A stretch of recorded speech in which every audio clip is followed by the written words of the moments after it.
इस्लाम के इतिहास में एक रात ऐसी भी गुजरी है जो चमत्कारों से भरी हुई थी। एक ऐसी रात जब जमीन और आसमान के सारे फासले मिट गए थे। तो चलिए आज हम उसी असाधारण सफर की कहानी जानते हैं, पैगंबर मोहम्मद की इसरा और मिराज की कहानी। देखिए, ये कहानी उस वक्त शुरू होती है जब पैगंबर मोहम्मद अपनी जिंदगी के सबसे मुश्किल दौर से गुजर रहे थे। उस साल को आम उल हुज़्न भी कहा जाता है, यानी गम का साल। ऐसा इसलिए क्योंकि उसी साल उन्होंने अपनी सबसे बड़ी हिम्मत, अपनी पत्नी खदीजा और अपने सबसे बड़े हिमायती अपने चाचा अबू तालिब दोनों को खो दिया था। तो आज की इस पड़ताल में हम 4 खास हिस्सों पर नजर डालेंगे। वो चमत्कारी रात का सफर आखिर था कैसा, उस सफर से क्या क्या तोहफे मिले, और एक बहुत अहम सवाल कि क्या ये सफर जिस्मानी था या रूहानी, और आखिर में इस पूरी कहानी से आज हम क्या सबक ले सकते हैं। तो चलिए सबसे पहले बात करते हैं कहानी के पहले हिस्से की, एक ऐसी रात की जब पैगंबर मोहम्मद ने मक्का की जमीन से आसमान की बुलंदियों तक का सफर तय किया था। अब ये जो पूरा हैरत अंगेज सफर है ना, इसके असल में 2 हिस्से हैं। पहला हिस्सा है इसरा, यानी मक्का से यरूशलेम तक की रात की यात्रा, और दूसरा हिस्सा है मिराज, यानी वो सफर जो जमीन की हदों से परे 7 आसमानों तक ले गया, जहां इंसान की सोच भी नहीं पहुंच सकती। तो ये सफर शुरू हुआ एक बहुत ही खास सवारी पर, जिसका नाम था बुराक। कहते हैं कि बुराक की रफ्तार का कोई अंदाजा ही नहीं लगा सकता। उसका एक कदम वहां पड़ता था जहां तक इंसान की नजर जाती थी, और बस इसी वजह से मक्का से यरूशलेम तक का लंबा सफर पलक झपकते ही पूरा हो गया। अब यरूशलेम की अल अक्सा मस्जिद पहुंचकर जो हुआ वो वाकई में बहुत ही खास था। वहां पैगंबर मोहम्मद ने उनसे पहले आए तमाम पैगंबरों की नमाज में इमामत की। ये एक तरह से इस बात का ऐलान था कि वो अल्लाह के भेजे हुए आखिरी संदेशवाहक हैं जो सबसे पैगाम को पूरा करने आए हैं। और इसके बाद शुरू होता है मिराज का सफर, यानी आसमानों की तरफ।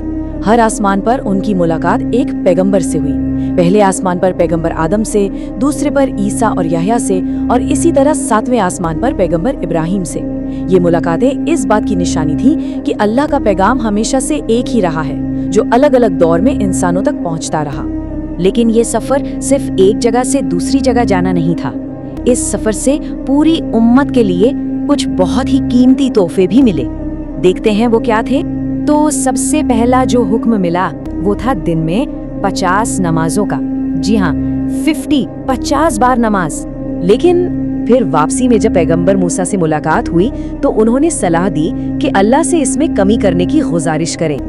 कई बार अर्ज करने पर अल्लाह ने अपनी रहमत से इसे घटाकर 5 कर दिया। और सबसे कमाल की बात ये कि नमाजें 5 हो गईं, लेकिन उनका सवाब, उनका पुण्य पूरे 50 का ही रखा गया। दूसरा तोहफा तो और भी जबरदस्त था। ये था अल्लाह की रहमत का एक खुला वादा। मतलब अगर किसी ने अच्छा काम करने का सिर्फ इरादा किया और किसी वजह से कर नहीं पाया, तब भी उसके नाम एक नेकी लिख दी जाती है। और अगर किसी ने बुरा काम करने का सोचा लेकिन फिर अल्लाह के खौफ से रुक गया, तो उससे भी एक नेकी मिलती है। इससे पता चलता है कि हमारी नीयत कितनी ज्यादा अहमियत रखती है। अब यहाँ एक बहुत बड़ा सवाल खड़ा होता है, और ये सवाल सदियों से पूछा जा रहा है, क्या ये पूरा सफर हकीकत में जिस्म के साथ हुआ था या ये सिर्फ एक रूहानी तजुर्बा था, जैसे कोई ख्वाब? इस पर स्कॉलर्स की राय अलग अलग है।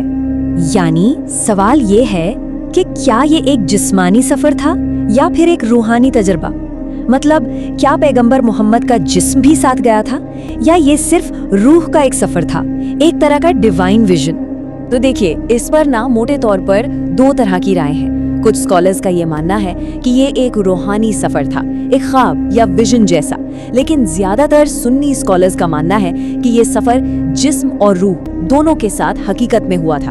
उनकी दलील ये है कि कुरान में अब्द यानी बंदा शब्द का जिक्र है, जिसका मतलब सिर्फ रूह नहीं बल्कि पूरा इंसान होता है।